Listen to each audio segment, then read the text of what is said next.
कहाँ गुम हो गए संयुक्त परिवार। आज के परिवार की सच्चाई। एक वो दौर था जब पति अपनी भाभी को आवाज़ लगाकर घर आने की खबर अपनी पत्नी को देता था। पत्नी की छनकती पायल और खनकते कंगन बड़े उतावलेपन के साथ पति का स्वागत करते थे। बाऊजी की बातों का हाँ बाऊजी जी बाऊजी के अलावा दूसरा जवाब नहीं होता था। आज बेटा बाप से बड़ा हो गया, रिश्तों का केवल नाम रह गया। ये समय समय की नहीं, समझ समझ की बात है। बीवी से तो दूर, बड़ों के सामने अपने बच्चों तक से बात नहीं करते थे। आज बड़े बैठे रहते हैं, हम सिर्फ बीवी से बात करते हैं।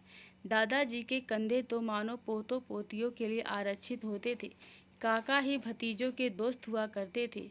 आज वही दादू दादी वृद्धा आश्रम की पहचान है। चाचा चाची बस रिश्तेदारों की सूची का नाम है। बड़े पापा सभी का ख्याल रखते थे।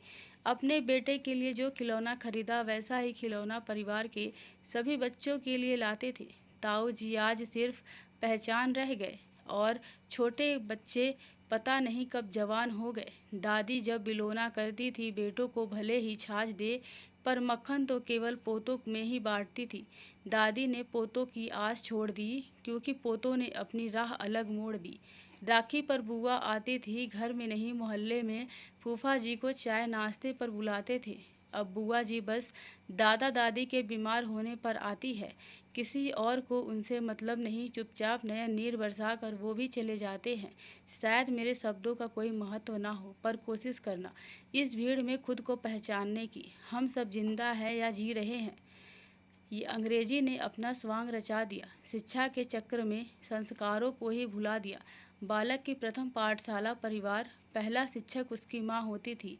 आज परिवार ही नहीं रहे, पहले शिक्षक का क्या काम। ये समय समय की नहीं, समझ समझ की बात है। कुछ साल बाद हम दो हमारे दो के चक्कर में परिवार खत्म हो जाएगा। मामा रहेगा तो मौसी नहीं, मौसी होगी तो मामा नहीं, चाचा होगा तो बुआ नहीं, बुआ होगी तो चाचा नहीं, काका काकी बड़े पापा बड़े मम्मी, बुआ फूफा मामा मामी, मौसा मौसी ताऊ जी। ना जाने ऐसे कितने रिश्ते संबोधन के लिए तरसेंगे। धन्यवाद।